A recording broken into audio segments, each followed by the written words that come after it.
जुगाड रेसिपीमध्ये स्वागत। जय शिवराय। अगदी थंडी चालू झाली की काहीतरी गरमागरम आणि अगदी कुरकुरीत हेल्दी असं खायला पाहिजे।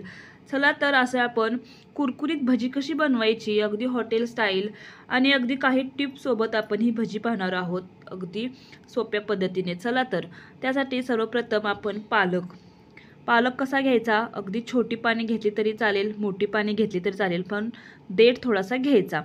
त्यानंतर स्वच्छ ही पानं धुवून घ्यायचीत। अशा प्रकारे स्वच्छ पानं धुवून घेतलेली आहेत। आता दुसरी टिप्स आहे बेसन पीठ। यामध्ये मी घरीच दळलेलं आहे बेसन पीठ, त्यामध्ये तांदूळ मिक्स आहेत। त्यामुळे तुम्ही जर बेसन पिठामध्ये 1 चम्मच किंवा 2 चम्मच तुम्ही तांदळाचं पीठ घाला, जेणेकरून छान आपली भजी कुरकुरीत लागतात। त्यानंतर चवीनुसार मीठ आणि ओवा क्रश करून टाकायचा। तिसरी टिप्स आहे लाल तिखट। अगदी थोडंसं लाल तिखट घालायचं, खूप छान टेस्ट येते। हळद आणि सोडा घालून। चौथी टिप्स आहे आता पाणी अगदी थोडं थोडं घालून आपण अशा प्रकारे पीठ हे बॅटर तयार करून घ्यायचं। अगदी एकदम पाणी ओतायचं नाही, थोडं थोडं पाणी घालायचं आणि अगदी हाताने अशा प्रकारे आपण हे बीट करून घ्यायचं। अशा प्रकारे जास्त पातळ नाही, अगदी जास्त घट्ट नाही, मध्यम आपण हे बॅटर तयार करून घेतलेलं आहे।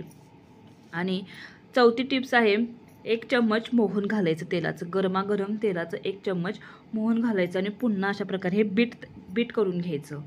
अशा प्रकारे हलकं करायचं, जेणेकरून कुरकुरीत होतात आपली भजी। पाचवी टिप्स आहे अगदी थोडंसं बॅटरमध्ये अशा प्रकारे डीप करायचं। थोडंसं भज्याला आपल्याला पूर्ण बॅटर लागलं पाहिजे आणि अगदी नरम तेलामध्ये आपण ही तळून घ्यायची। अगदी जास्त फ्लेम नको घ्यायची, अगदी नरम आपण तेलामध्ये ही भजी तळून घ्यायची। अगदी थोडंसं वरती तेल घालायचं आणि 6वी टिप्स आहे थोडंसं हे नितळायला ठेवायचं अशा प्रकारे, जेणेकरून सर्व तेल निघून जातं। अशा प्रकारे आपली तयार आहेत पालक भजी, पालक पकोडा आणि अगदी तुम्ही केचप बरोबर खाल्लासा तर अगदी उत्तम लागतात, टेस्टी लागतात। अशाच नवनवीन रेसिपीसाठी जुगाड रेसिपीला जरूर सबस्क्राईब करा, लाईक करा। धन्यवाद।